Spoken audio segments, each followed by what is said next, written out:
Hey everyone, welcome to the channel. So आज का topic होने वाला है diagram of plant and animal cell. Basically हम डिफरेंस देखेंगे दोनों के बीच में। So it would be nice अगर आप एनसीईआरटी निकाल लो और साथ में समझने की कोशिश करो।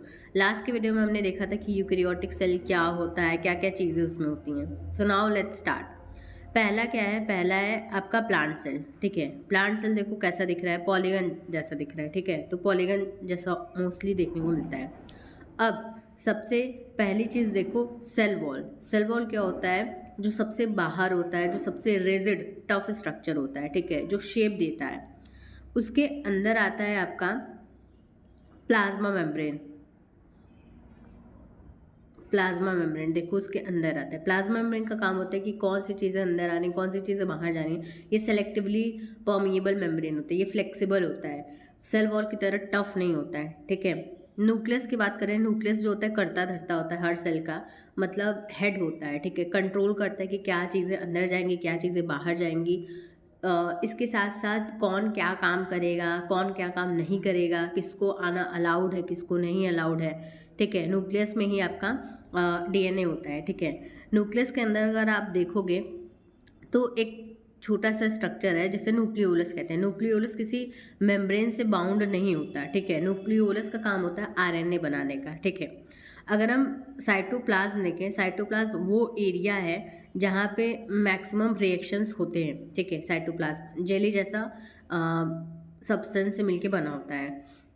राइबोसोम की बात करें, राइबोसोम डॉटेड स्ट्रक्चर्स होते हैं। अगर देखो एकदम छोटे से, मतलब ऐसे ऑर्गेनल होते हैं जिसमें कोई भी मेम्ब्रेन नहीं होता। साथ में ये सबसे छोटे ऑर्गेनल्स होते हैं, सेल ऑर्गेनल्स होते हैं। इनका काम होता है प्रोटीन बनाने का, ढेर सारा प्रोटीन बनता है। ठीक है, फिर हम बात करते हैं गोल्जी अपरेटस की। ठीक है, गोल्जी अपरेटस का काम होता है पैकेजिंग करने का। ठीक है, ये देखो आपका ये जो स्ट्रक्चर देखने को मिल रहा है, ठीक है, ये गोल्जी अपरेटस है।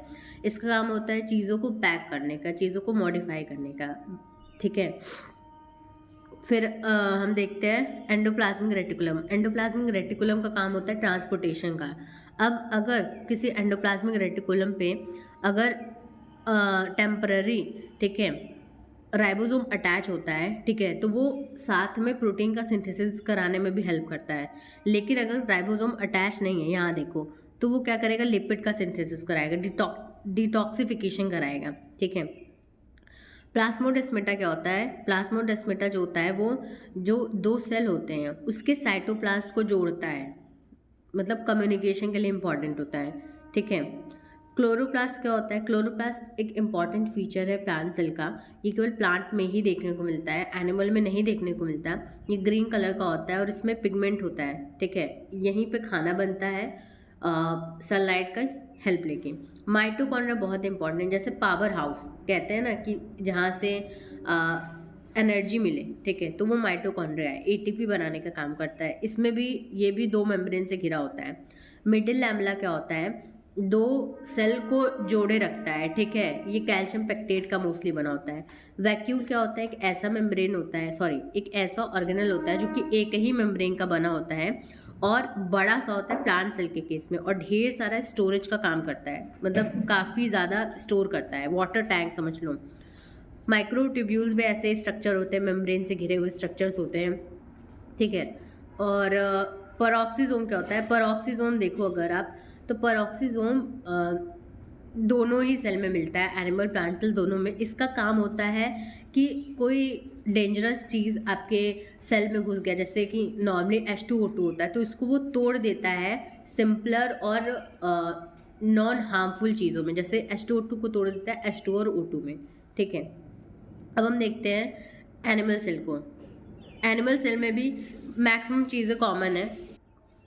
यहाँ पे भी आपको प्लाज्मा मेम्ब्रेन है। ठीक है, पेरोक्सीसोम है, लाइसोसोम है, राइबोसोम है, mitochondria, rough endoplasmic, cytoplasm, nucleus है, न्यूक्लियोलस है, न्यूक्लियर मेम्ब्रेन है, smooth endoplasmic reticulum, Golgi body. तो डिफरेंस कहाँ आता है? डिफरेंस आता है एक तो माइक्रोविलाई पे। ठीक है, माइक्रोविलाई एनिमल सेल के पास होता है जिसकी वजह से एब्जॉर्प्शन बढ़ता है। ये जो स्ट्रक्चर देखो प्लाज्मा मेम्ब्रेन से निकला हुआ स्ट्रक्चर है। ठीक है, दूसरी चीज़ होता है सेंट्रॉयल। सेंट्रॉयल का काम होता है जब सेल डिवीज़न होता है, मतलब जब सेल डिवाइड कर रहा होता है तो उसमें हेल्प कराता है, स्पिंडल फाइबर्स बनाता है, तो ये सेंट्रॉयल होता है। ठीक है, ये खास एनिमल सेल में ही प्रेजेंट होता है। इसको अगर आप देखो सिलेंड्रिकल टाइप का स्ट्रक्चर होता है। बाकी सारी चीज़ें एक बार आप देख लेना, और सब कॉमन है, ठीक है, प्लांट और एनिमल सेल दोनों में मिलता है। सो या दैट इज़ इट।